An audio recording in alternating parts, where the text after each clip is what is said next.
pretty blurry.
Okay, yeah. Amy didn't get the recordings posted up there. Yeah. Okay. Oh, well, okay. Okay.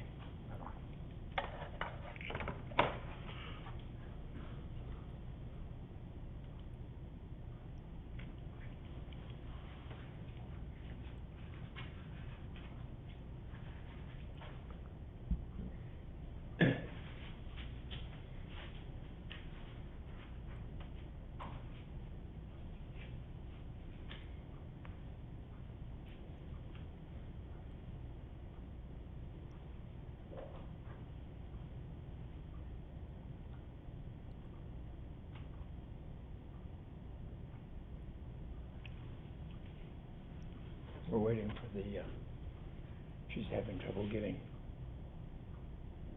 the other classes hooked up.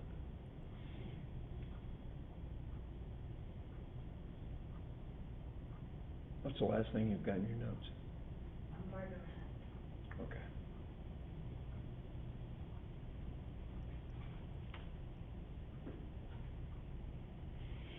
I'm going to use the set of slides. I think it's in, the units are all blending together in my mind right now, but I think it's in Unit 6.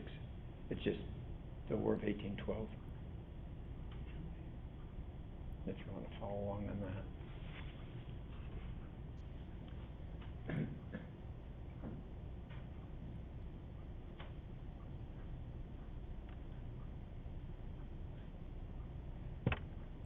have to hit this thing with a hammer to make it work.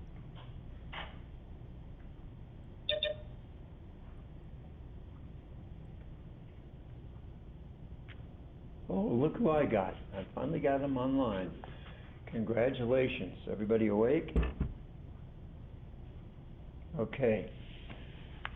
Today, among other things, we're going to fight the War of 1812. We'll see if we can't get through the whole War of 1812 pretty quickly. I'm using a set of slides, strangely enough, entitled The War of 1812. I think it's in Unit 6, but I can't see what unit it is because I have something else up on my computer screen. It is Unit 6? Unit 7 isn't. It's not showing? Yeah, Unit 7, PowerPoint readings aren't up yet. Okay. Well, there's only one, I think one PowerPoint on Unit 7. I'll put that up in a minute. Okay. Let's kind of review the bidding a little bit. In between 1800 and 1810, our population has shot up by 2 million people.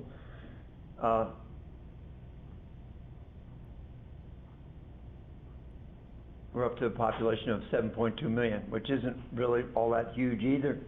20% of our population are African American slaves. The largest single group are young people under the age of 16. we still don't really have a, I'm thinking about how to say this, we still don't have a real national unity, kind of unity, national identity. We still think in terms of regions. I guess we still do to this day, to some extent, but nothing like back then. And from time to time, different groups like the Essex, Junto, and others talk about pulling away from the main body of the nation and going it on their own. Of course, we had the strange case of Aaron Burr, where it looked like he might be trying to set up his own country down south. Slave trade is prohibited. I have to emphasize this law that's passed in 1808 only outlaws international slave trade. It doesn't outlaw the sale of slaves inside the country. In fact, when we outlaw the international slave trade, it has an unintended consequence, and that is it makes slaves more valuable, so it becomes a more attractive trade inside the country. Cities like Charleston start having big slave markets, and we start emphasizing, since we can't get slaves from overseas, we start emphasizing native-born slaves. Southern Republicans, Northern Republicans, around the time that we passed the law in 1808, wanted any black person who was smuggled into the U.S. to be immediately freed. Southern Republicans, though, are going to win this fight, and they're going to pass a law that such people that are brought into the country illegally will be handed over to state authorities, which I think is, the road right into being a slave. We were embarrassed overseas. We talked about that. England and France resumed the war. Then after the battles of Trafalgar and Austerlitz, which are not on this slide, by the way, the British start taking our ships again. The French start taking our ships again. The British issue the Orders in Council. Napoleon Bonaparte issues the Berlin and Milan decrees. And then we have the Leopard Chesapeake affair in 1807. And that's kind of where we left off, I think, last time. Jefferson refused to go to war, even though his heavily Democratic Republican Congress wanted him to go to war. He decided to try and solve our problems with economic warfare and pushed into effect, gets Congress to pass the embargo of 1807, which is fiercely opposed by places like Boston because of the money they're going to lose. In fact, the president actually has to use law enforcement and military, such as he has, to enforce the embargo up north. There's the Leopard and Chesapeake affair, somebody's painting of it. The embargo really caused us to be regional. The regions that made most of their living with trade are really unhappy about it. New England's economy is going to be damaged. Poor New England, right? I don't feel all that sorry for them, but even during the American Revolution, they were the ones that got economically damaged first. And once again, now they're going to have to put up with that. Election of 1808 happens. Jefferson's already served 2 full terms, almost 2 full terms. And his Secretary of State, James Madison, will be elected. That doesn't mean Jefferson's out of office yet, does it? It won't be until March the 4th the following year. Will Madison go to war? You bet. He doesn't want to go to war. We tried another embargo called the Non-Intercourse Act. We get rid of the embargo of 1807. That doesn't work. Then we're going to pass another one. I don't even know if I have it. Yeah, in 1810 we passed Macon's Bill number 2, which replaces the Non-Intercourse Act, and that doesn't work either. We're trying to do these different things to get the Europeans to feel the pinch and to respond the way we want them to, but it doesn't work.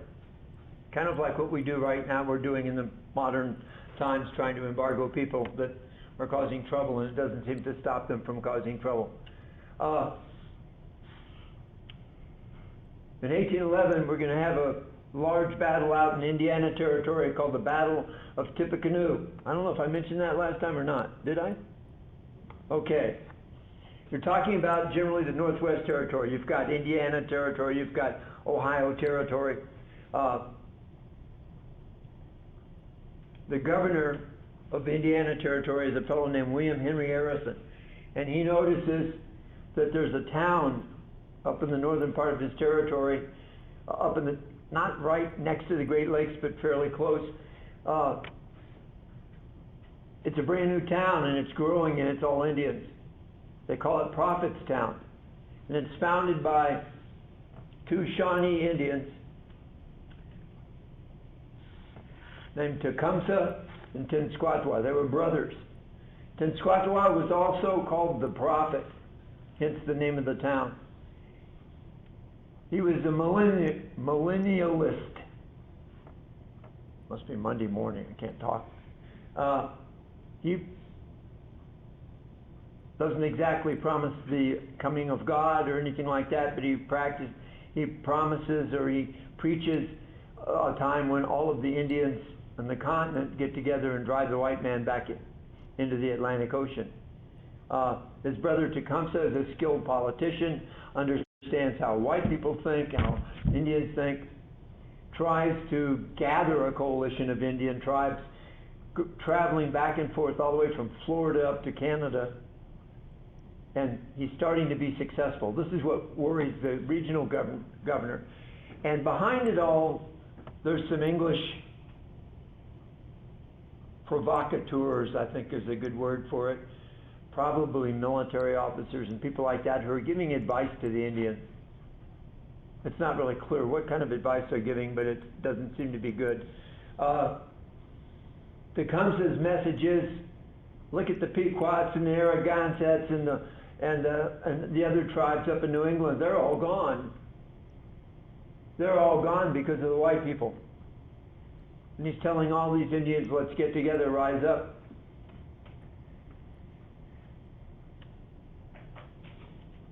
What's going to happen is Governor Harrison's going to appeal to the federal government to send troops, and of course, once again, the federal government doesn't have any troops available, so the next best solution, President Madison makes Governor Harrison a general. He said, you're the military now, take care of it. And so General Harrison raises an army, not a huge army, about 1,000 men, a little bit more, gets some volunteers also from Kentucky, but mainly it's frontiers people from Indiana Territory. And they approach Prophetstown. And before they get there, they're attacked. It's Tenskwatawa the Prophet attacking, and it's a vicious attack. The fighting lasts until the sun goes down. William Henry Harrison considers himself to have been defeated. He's gathering his forces because he's afraid that, or he's pretty sure that the Indians are going to attack on the following morning and try and finish the job. But as fate would have it, on the following morning, William Henry Harrison discovers that the Indians have left. Prophetstown is empty except for some old people and some wounded people. So now he becomes the great hero of Tippecanoe. And I've got to say, equipped with nothing, he did a pretty good job. Tenskwatawa was killed in the fighting. They didn't know that at the time. Tecumseh was not killed because he was up in Canada recruiting. He'll live to fight another day, and he will. That's basically where Tippecanoe is on this slide here, where the battle is. A lot of other battles that are mentioned on that particular slide. But for the time being, that's going to end major Indian issues. Now, who did the Americans blame? The Americans that lived out on the border, who did they blame for the Battle of Tippecanoe? Who would you guess?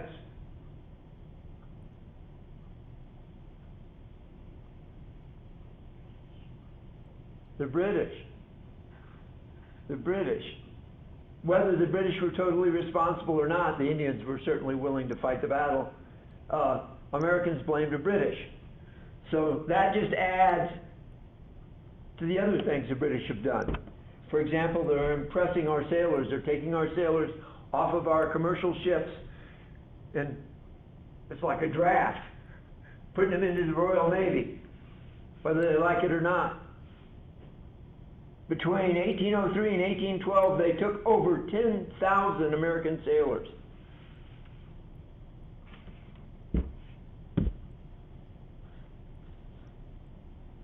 Up until this point, we're not at war with them exactly, but they are more or less sailing up and down our coast to try and catch French ships that are coming into port. In Congress, we have some young men we'll call the war hawks. They demand that the president declare war, and it's kind of a gradual thing all the way through the early part of 1812. People like Henry Clay, the Speaker of the House of Representatives, John C. Calhoun of South Carolina, a future Vice President of the United States, Richard Minter Johnson of Kentucky, a future Vice President of the United States, William Lowndes of South Carolina, Langdon Cheves of South Carolina, a future President of the National Bank of the United States, etc., etc. And so the President is going to send Congress a declaration of war for their approval. Exactly what we're planning to do in this war is not clear. Why? Well, we talked about it. Attacks on American shipping, impressment of American sailors, Indian wars, and an overall attack on the honor of a young country that is very sensitive about such things.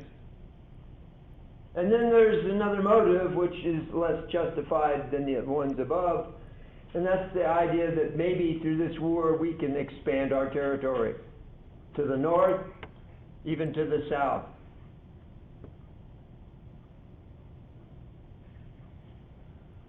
Now we can kind of divide this war up into three parts. But let's look at the American situation. The Americans, the people in the Northwest and Ohio Valley, blame the British for the Indian troubles. They want to attack Canada. Georgia, Tennessee, and Mississippi want to attack Florida. Somehow they blame the British for the fact that the Spanish are down there. New England and the Federalists do not want to go to war. Why? Because they're busy doing business with the English, and they don't want to have their income cut off again. Congress is divided. The Federalists against. The War Hawks for.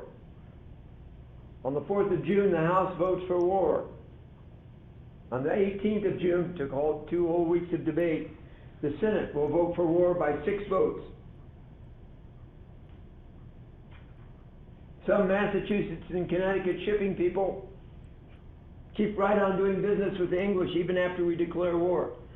Some of them outfit their ships to fight against the English.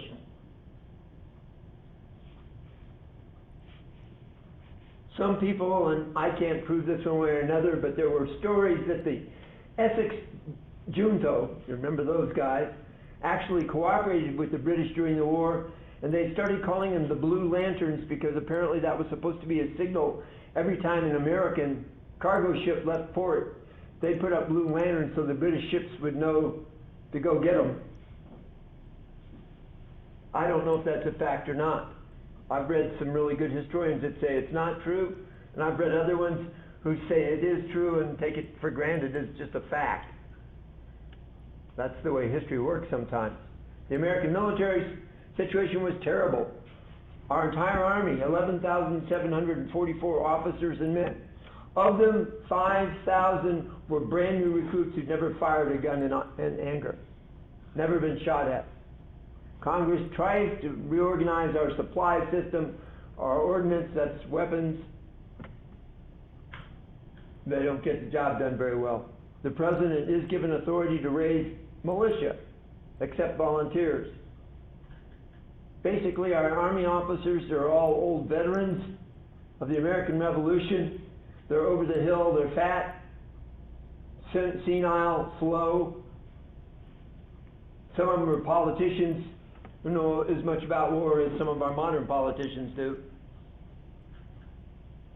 The only good thing was our Navy. Where did our Navy get to practice? Our Navy got to practice when they were fighting the Barbary pirates. So I guess we should thank the Barbary pirates. We had 3 44-gun frigates that were well practiced. The crews knew what they were doing. Their officers were the young heroes of the wars against the Barbary pirates. We had 3 38-gun frigates. All 6 of these frigates were more modern and better armed than anything the British had, of roughly the same size. In fact, during the war, the British are going to have to kind of go back to the drawing board and try redesigning their fast-moving warships, and they'll never get it done by the end of the war. Britain, all they're really focused on is Napoleon. They're kind of trying to ignore us. Canada, a lot of the Canadians don't want to fight at all. They have one fairly decent general by the name of Isaac Brock. Spain, who would be more or less, in theory, in the same situation as the British, they were a non-factor because they were dominated by the French. British military force up in Canada, maybe 7,000 British and Canadian regulars. They had some militia, but they didn't have lots of militia. Every village in Canada didn't have a militia like every village in America did. They also had your friend and mine, Tecumseh, and about 3,500 Indians. Our strategy, attack Canada. Capture the Lake Champlain corridor. We've talked about Lake Champlain a lot during the American Revolution, during the French and Indian War. And disrupt British commerce and communications. We couldn't destroy the British Navy, but if we sank all their cargo ships, maybe that would slow them down and make them back off. While all of this is kind of starting, we have an election to conduct in November of 1812. This is an interesting election because both candidates for president came from the same party. They were both Democratic Republicans. One of them was pro-war and one of them was against the war. Governor Clinton of New York was nominated by a convention of anti-war Democratic Republicans. The Federalists liked him as well. 3 stages of the war, summer of 1812 to the spring of 1813, mainly U.S. attacks, and they will not go well. And I'll show you some examples. From the spring of 1813 until early 1814, the British blockade our coast, except they don't blockade all that tightly up around New England because they're still buying supplies there. In the winter of 1813 and the spring of 1814, Napoleon Bonaparte is going to be defeated, and the British suddenly will have spare army to send to America. They'll attack some of our towns and villages along the coast, especially the New England coast.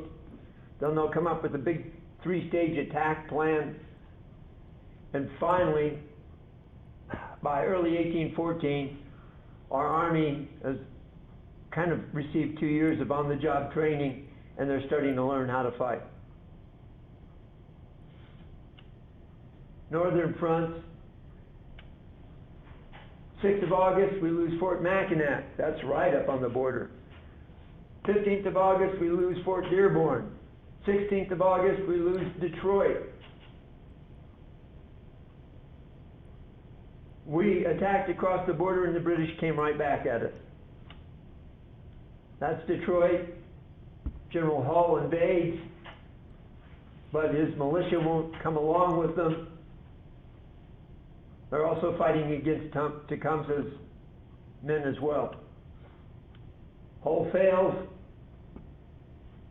ends up surrendering to Brock in August. and the Indiana frontier is now exposed to invasion. The only force there to stop invasion is William Henry Harrison and his small army. He's down at the western end of Lake Erie. General Hall, by the way, is convicted by court-martial for his mismanagement of his fight and sentenced to death. But the president immediately pardons him. A politician from New York, Van Rensselaer, also failed. His story is kind of funny. He was running for governor. His opponent was a guy named D.D. Tompkins. D.D. Tompkins spreads the word, Van Rensselaer's a coward, he's afraid to go fight in the war. So Van Rensselaer joins the army to fight in the war, and then D.D. Tompkins immediately wins the election to governor. What a sucker. They're going to go across the border at the Niagara River. They're going to be successful. They're going to kill the British general. But then American regulars who don't like Van Rensselaer refuse to come across and support him. Somewhere between 60 and 100 Americans are killed, 835 are captured. That's the Niagara region.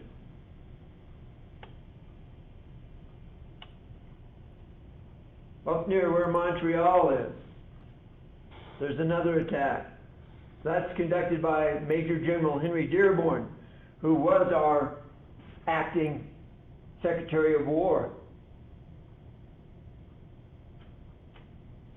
He had some fighting experience. He was involved in the American Revolution, but he was very slow getting moving. When the British decided to have a ceasefire without the authority of Congress or anybody, he accepts the ceasefire. He can't follow up on his successes. He can't save Detroit. That's why we lost it. And he's going to be fired in July of 1813 for being totally incompetent. So far we've got a politician who can't do it. We've got two generals who can't do anything. And we have a lot of volunteers and militia who won't go across the border. On the naval front, a little bit different. August 19th, USS Constitution, commanded by Captain Isaac Hull, will have a 35-minute battle with a British frigate. They're going to dismass that frigate and capture it. In October, the USS United States, commanded by Stephen Decatur. Remember the guy that burned the Philadelphia for the Barbary Pirates? Now he's the captain, the senior captain. And he captures the British frigate Macedonia. In December of 1812, the USS Constitution again has another victory. Now it's under a different captain, William Bainbridge. They'll destroy the British frigate Java. They tried to capture it, but it was so badly damaged it sank. The success gained by these three big American frigates forced the British to construct 5 40-gun, 24-pounder heavy frigates, and a couple more frigates made out of taking old, bigger ships and cutting them down to size. Didn't work very well, and they didn't get it done until the war was over. That's a picture, and I can't remember the ships in this, but what you're looking at in that picture, side-to-side fighting, which is the way that they did it then. The American Navy is boarding the British ship, which has already been dismasted, and the people up in the rigging up there, those are Marines. And when ships got into fighting like that, the same as the Battle of Trafalgar, French snipers killed Admiral Nelson. The Marines are up in the rigging, which exposes them to fire, of course, but it also makes it easy to shoot down at the enemy. So it's not all cannon fire. British strategy is going to change. Early in 1813, they want to slap at, maybe scare Washington, D.C., so that Washington brings the soldiers back from the Canadian border. They enter the Chesapeake. Admiral John Warren wants to spank the Americans. He says he wants to chastise the Americans into submission. He conducts some raids, and then he gets some more soldiers, and he decides he wants to attack Norfolk, Virginia. We fight the Battle of Craney Island. It happens in June of 1813. Here we have a decent general. His name is Robert Taylor. This is the mouth. This is the Chesapeake Bay. And the British enter into Hampton Roads from the Atlantic. They bring troops in. They do some landing up here, but they want to go all the way down to where Norfolk is. Because docked at a dry dock in Norfolk is the USS Constellation, which is being repaired.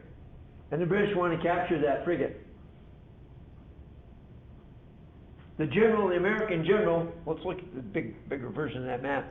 The American general decides, I'm not letting the British come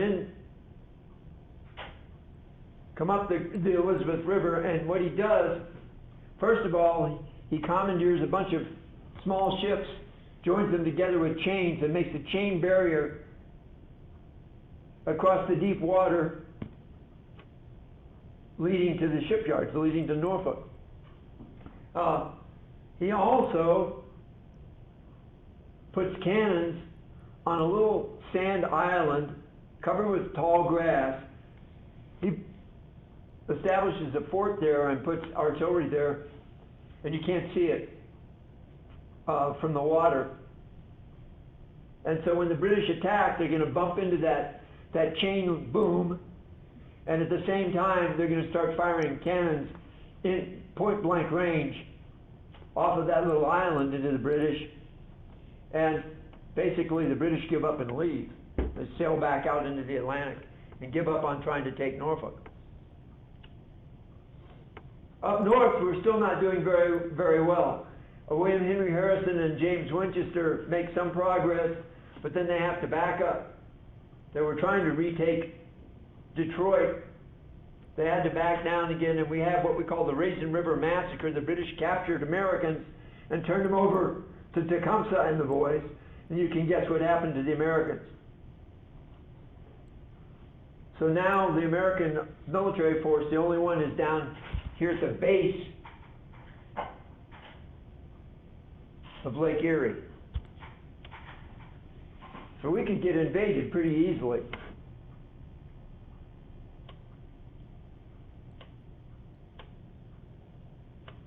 Whoops, I'm hitting the wrong buttons here. Going backwards. Down south, there's one small development. Well, at the time it's a small development, and that is in Tennessee they raise a force of militia under the command of a local general by the name of Andrew Jackson. And they want to join the U.S. Army and fight, and basically the government says we can't digest your troops into our army now, we're not ready, so just stand by. One American Army general, against orders, takes the town of Mobile. General Wilkinson, we've talked about him before in connection with Aaron Burr. He takes Mobile, and I'm not sure what his plans were for Mobile, but he was ordered not to do it. And then in August of 1813, Creek Indians raid a small fort in Alabama territory called Fort Mims and slaughtered the people that lived there. It's interesting about the Creek Indians, they were split 50-50. Half of them fought on the side of the Americans, half of them fought against the Americans. And as a result of this attack, Andrew Jackson is going to take his militia force and move south into Alabama territory to deal with the Creeks. One of his main weapons is using the Creeks against the Creeks. Gets a little confusing. The Creeks that were fighting against us were called the Red Sticks. That was because of the nickname of the man that was leading them. I can't remember his name now, it doesn't really matter, but people called him Red Stick. He was half Scots and half Indian. As we move into 1814, President Madison, we're still not having a lot of success. He's going to fire his Secretary of War. He's going to put in a new Secretary of War. Then he's going to fire that Secretary of War. And finally, he's going to ask Secretary of State James Monroe to take over the job of Secretary of War. And he doesn't replace him as Secretary of State. And he doesn't have to ask Congress for it because he does it while Congress isn't in session. While Congress was in session, they're going to start promoting younger, more aggressive commanding officers, more organized command staff, but we still don't have a good supply system or anything like that. Sometimes Mother Nature helps us, sometimes it's our fellow human beings. On the 16th and 19th of October, 1813, at the Battle of Nations near Leipzig, Napoleon Bonaparte is defeated. Early the next year, he's going to retreat all the way to Paris, and basically the people of Paris and some of his own generals say, we can't fight anymore, and so he abdicates. He gives up the throne. He was considered to be the Emperor of France at that time. In March of 1814, around the same time, Andrew Jackson gets down to the Horseshoe Bend of the Tallapoosa River in Alabama Territory and wipes out a fort that was set up by Creek Indians. Most important thing about that battle wasn't defeating the Creek Indians. The most important part was he got the attention of the U.S. government. And they say, we've changed our mind. You can join the Army. You are now hereby a brigadier general. And about a week and a half later, they say, you are now hereby a major general. And they gave him command of our southern department. A fateful decision. Up on Lake Ontario, we win some, they win some. We capture a Canadian general. One of our young heroes, new young heroes, Winfield Scott, is wounded. Another one of our generals, Major General Jacob Brown, is wounded. But it's basically a stalemate. No one wins.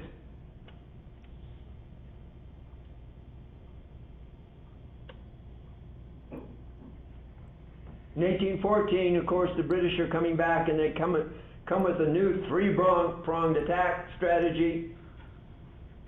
They're going to attack across Lake Champlain, coming down Lake Champlain. They're going to attack in the Chesapeake and try and get all the way to Washington, D.C., going up the Potomac River, and they're going to attack New Orleans. That's their plan, 1814. They have 16,000 spare soldiers to use that are coming over because they're not fighting Bonaparte anymore. Most of them, not all of them, but most of them will go up to Canada.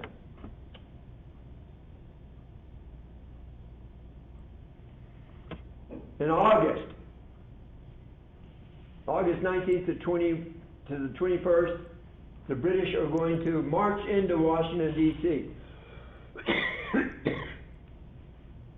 They did a 40-mile march to get there. 4,000 British regulars, 5,000 militiamen, some naval gunners. We don't have anything. Militia and some old naval gunners and some retired people. They walked right into Washington. They tried to burn the city, and they burned most of it, except buildings that were made out of stone, one of which was the president's mansion. The story of the president is that he had to run out and jump in a wagon to get out of town in a hurry with his wife. I think they took all of their silverware, or most of it, and left everything else, including their lunch, on the table. And once again, according to the story, in British tradition, some young officers walked into the president's mansion and sat down and finished his lunch for him. But Washington still wasn't a very big town, and other than the fact that the British might capture the Continental, or the Congress, which they didn't do because our Congress was very good at running. The real target was Baltimore, Maryland. And the people of Baltimore realize this, and the British back away from Washington, go down the Potomac River, back up Chesapeake Bay in the direction of Baltimore.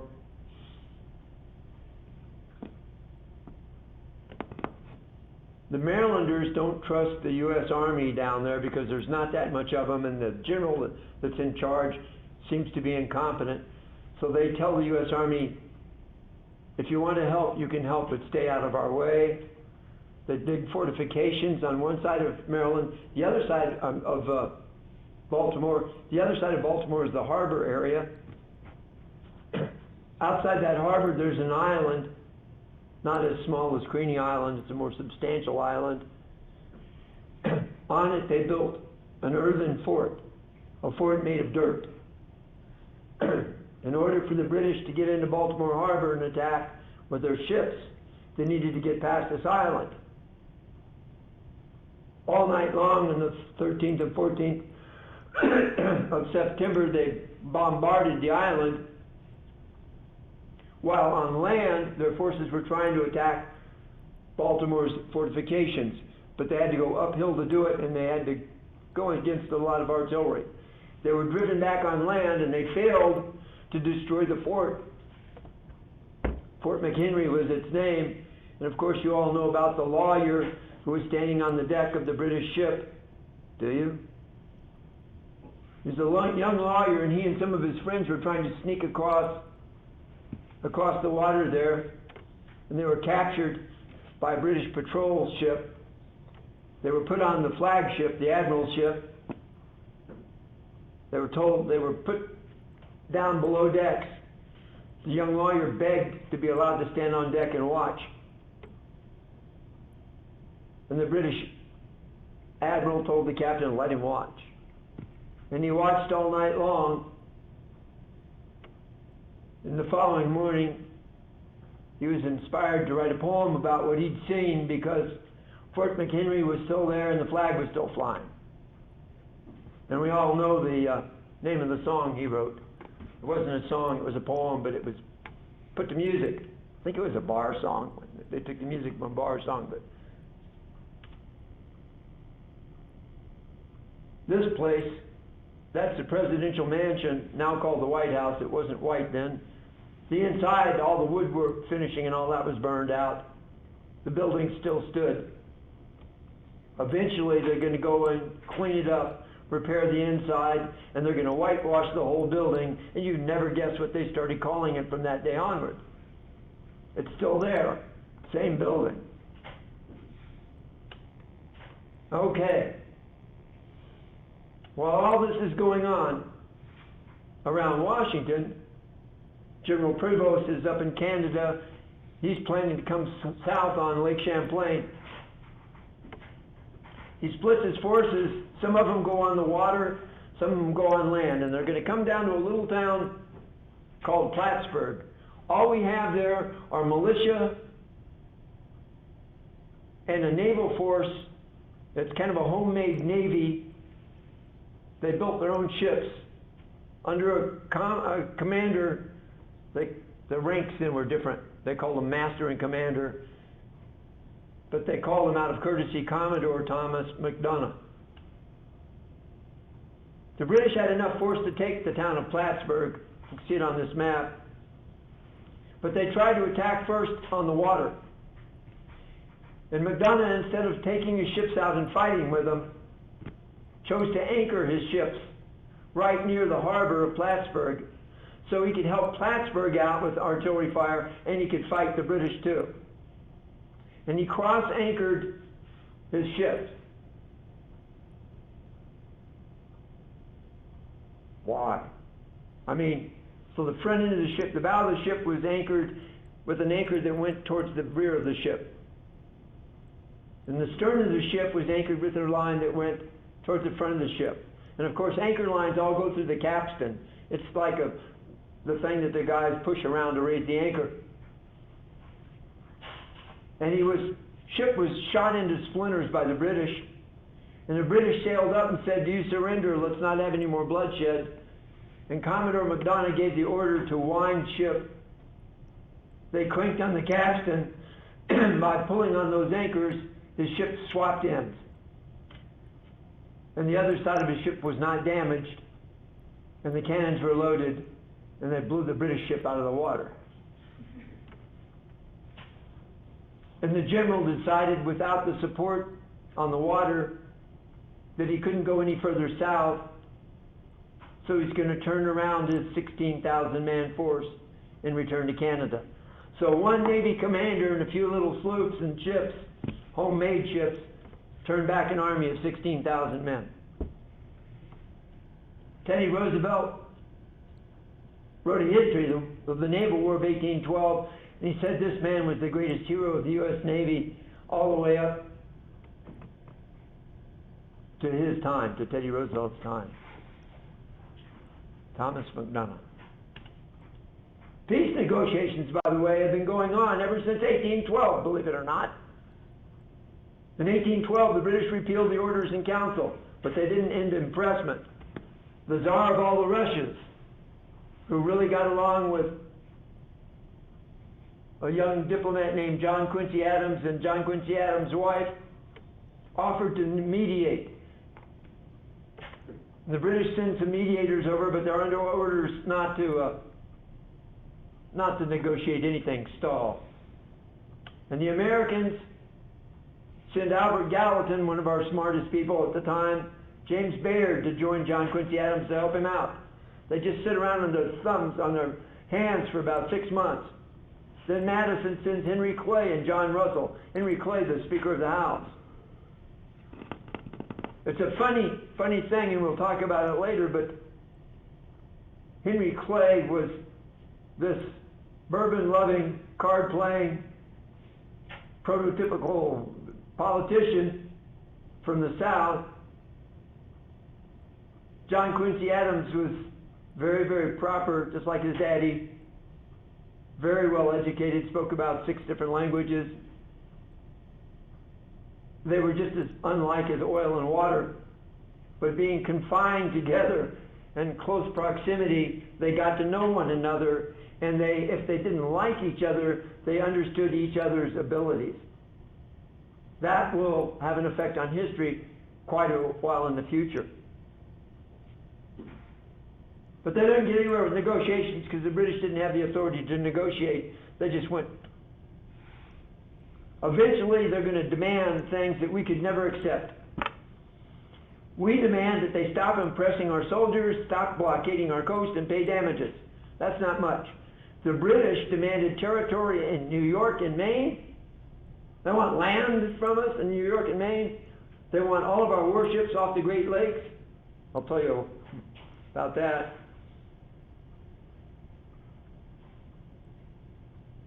They wanted an Indian buffer state in the Northwest Territory.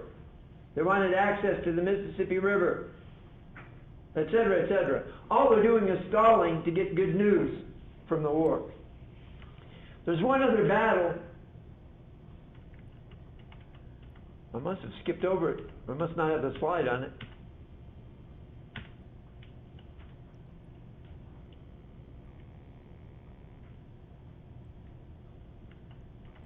Even before 1814, at the end of 1813, up on Lake Erie, a young American naval officer, another Navy hero, boy, we're getting a lot of Navy heroes, not many Army heroes, built his own little fleet, a little squadron. And he kind of put crews on the ships, trained them and all that. And at the end of the year, he sailed them along Lake Erie, having to dodge the British because they had a naval squadron there. Got down to the general location of William Henry Harrison's force.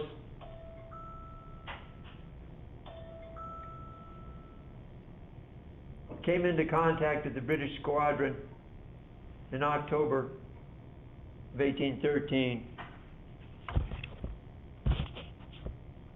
And long story short, he captured the entire British squadron, which is the only time in the history of the Royal Navy that they've ever had that happen to them. His name was Oliver Hazard Perry. As soon as he did that, then General Harrison was able to attack towards the north. He fights a battle called the Battle of the Thames. I was looking for a slide on it, I don't see one there.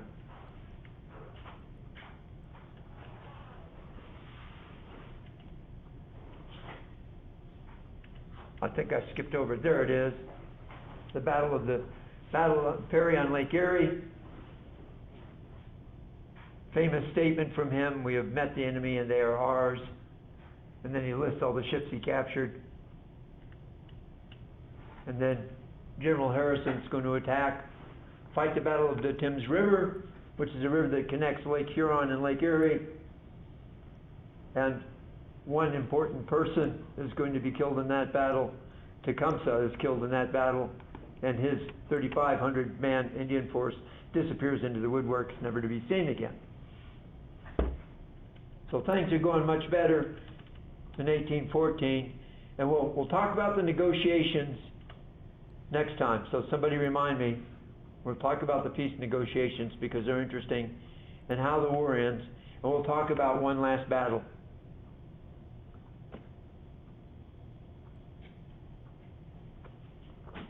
Anybody got any questions?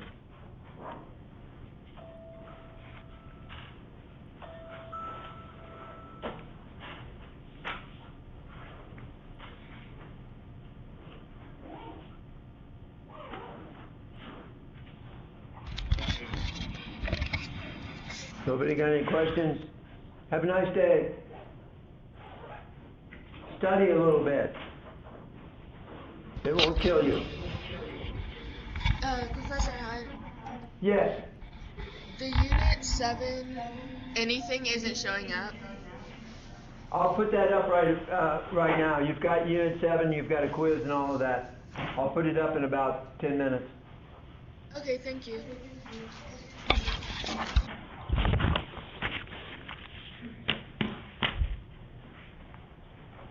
Seems to me.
Your conference is scheduled to end in 2 minutes.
Your conference is now over. Goodbye.